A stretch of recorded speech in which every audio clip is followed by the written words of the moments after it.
So I'm going to start out, as John brought up earlier, there are eco companies and there are the, quote, green companies, and there's also big companies that want to do something that's ethically good.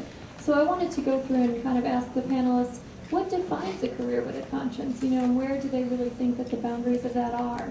So we could just start with Krysta on what do you think really defines a career with a conscience? I think it's very broad when you consider it. There are so many ways in which we can do work every day that can be considered conscious. So for me, it's anything that has to do with contributing to the greater good in some form. You can make a profit and still, at the end of the day, be contributing to society in a meaningful and positive way. So it's keep it very broad. Great, Alan? For me, a career with a conscience is just one where you can not just think about it as a 9-to-5 job, that you take it home with you and you live and breathe it and you put your entire self into it. And I believe that's a career with a conscience. Great, Jenny? I believe definitely something along the same lines, and it's really down to a matter of being very conscious of your everyday actions and what impact you're having on society. How you're acting, whether it's, do you really need to print that email out? Can you just read it and, keep it and save it instead of using paper? Can you buy one of these bottles and just keep refilling it in a SIG bottle? Can save so many resources. Small steps like that. It doesn't have to be some extremist formality to make it, a green career or an eco lifestyle. Great, Betty? I guess I was thinking a little more of a process, and took this question as a series of educational and work experiences where you actually are looking for or trying to develop a philosophy that ensures you are conscious of the environment, conscious of social justice issues, and that you make choices about who you're going to work with, how you're going to work, how you're going to live. And ultimately, because the actions that you take and the things that you support reflect your being a good steward, either to your environment or to all forms of life. So it's more broad to me.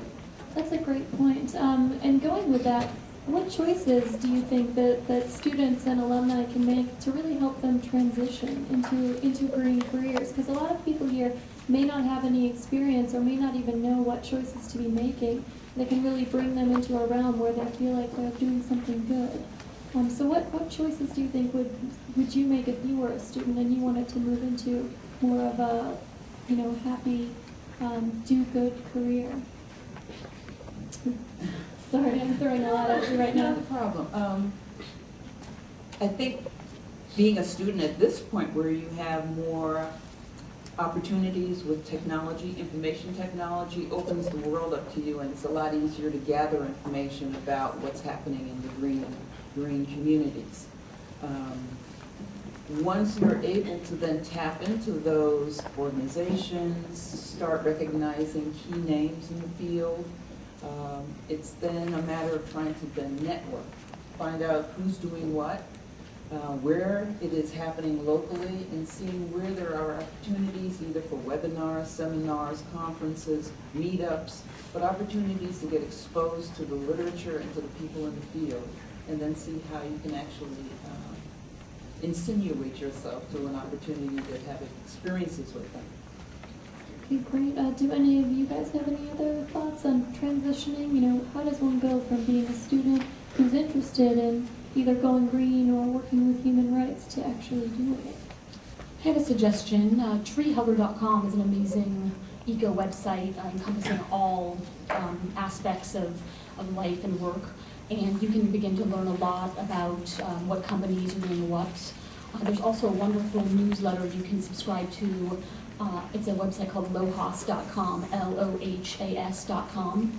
It's a really great weekly newsletter that actually reviews companies, greening practices, speaks about Walmart taking on organic cotton or selling organic milk, things like that. And really what helped me with my career was volunteering and interning pretty much nonstop. Any opportunity, if you discover a company you really are interested in their mission, email them, call them, ask if they can't take you on full time as an intern or assistant, any kind of volunteer opportunities. I did a lot of that, and it just was so rewarding and just educational. And adding to that, I mean, that's how I got interested in my field of work, with working with small businesses, because I actually had an internship opportunity up in Anchorage, Alaska, where I was able to go for free, which is paid for by the school, in case you guys don't know about it. Yeah, volunteering is definitely another big way. If you volunteer at a conference, you just meet an amazing plethora of people. Like, I just volunteered at an environmental justice conference a couple of weeks ago, and just to see like all these people from the environmental justice movement, to be in a room with them, I was just like, I don't deserve to be here. But you know, one of these days I'll be one of those important figures. And then also adding to the, I guess, the web links, I guess, adding idealist.org is another really amazing resource to use. Just, I mean, I've been sending my resume to plenty of organizations on there that are looking for either volunteers or internship opportunities or paid internships, which are far and few between, but if you're lucky, you can find them. So, yeah, pretty much it. Yeah, this next question kind of goes a little bit more targeted to Alan and Krysta. Both of you studied at the new school. Were there any classes that you would recommend, or anything that you did while here that really helped you in your career? Well, kind of, actually, yeah, definitely coming off that question. Volunteering and interning was the best thing I could have done. I met many people, I had a lot of experiences, and I learned so much that I couldn't in the classroom. But really, when it came time for transitioning into a full-time position, it was knowing the people doing the work that I've been doing that I wanted to do full-time as a volunteer. And so really, it made the transition so much smoother when you have the opportunity to meet people doing something that you love, even if you can't do it as a job yet.